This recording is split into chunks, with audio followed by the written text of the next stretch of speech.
एक गांव में एक आलीशान और शानदार घर था। वह गांव का सबसे खूबसूरत घर माना जाता था। लोग उसे देखते तो तारीफ किए बिना नहीं रह पाते थे। एक बार घर का मालिक किसी काम से कुछ दिनों के लिए गांव से बाहर चला गया। कुछ दिनों बाद जब वह वापस लौटा तो देखा कि उसके मकान से धुआं उठ रहा है। करीब जाने पर उसे घर से आग की लपटें उठती हुई दिखाई पड़ी। उसका खूबसूरत घर जल रहा था। वहां तमाशाबीनों की भीड़ जमा हो गई थी जो उस घर के जलने का तमाशा देख रही थी। अपने खूबसूरत घर को अपनी ही आंखों के सामने जलता हुआ देख वह व्यक्ति चिंता में पड़ गया। उसे समझ नहीं आ रहा था कि अब क्या करें, कैसे अपने घर को जलने से बचाएं। वह लोगों से मदद की गुहार करने लगा कि वे किसी भी तरह से उसके घर को जलने से बचा लें। उसी समय उसका बड़ा बेटा वहां आया और बोला, पिताजी घबराइए मत, सब ठीक हो जाएगा। इस बात पर नाराज होता हुआ पिता बोला, कैसे न घबराऊं, मेरा इतना खूबसूरत घर जल रहा है। बेटे ने उत्तर दिया, पिताजी माफ कीजिएगा, एक बात मैं आपको अब तक नहीं बता पाया था।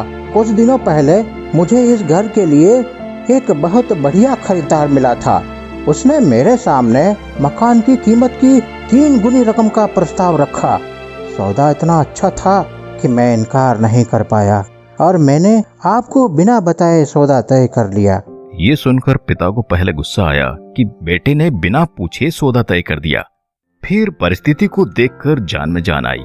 उसने राहत की सांस ली और आराम से यूं खड़ा हो गया जैसे सब कुछ ठीक हो गया हो। अब वह भी अन्य लोगों की तरह तमाशाबीन बनकर उस घर को जलते हुए देखने लगा।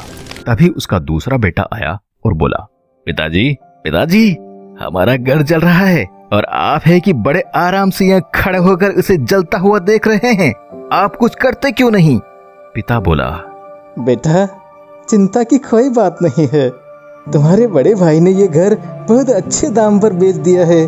अब ये हमारा नहीं रहा, इसलिए अब कोई फर्क नहीं पड़ता। बेटे ने कहा, पिताजी भैया ने सौदा तो तय कर दिया था, लेकिन अब तक सौदा पक्का नहीं हुआ है।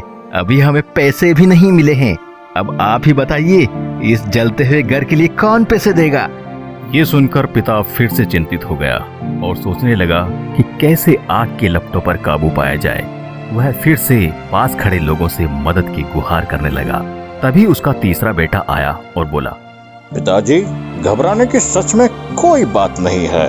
मैं अभी उस आदमी से मिलकर आ रहा हूँ जिससे बड़े भाई ने मकान का सौदा किया था।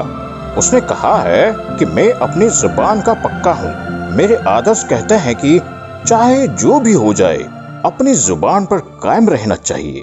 इसलिए अब जो हो जाए, जबान दी है तो घर जरूर लूंगा और उसके पैसे भी दूंगा। पिता फिर से चिंता मुक्त हो गया और घर को जलते हुए देखने लगा।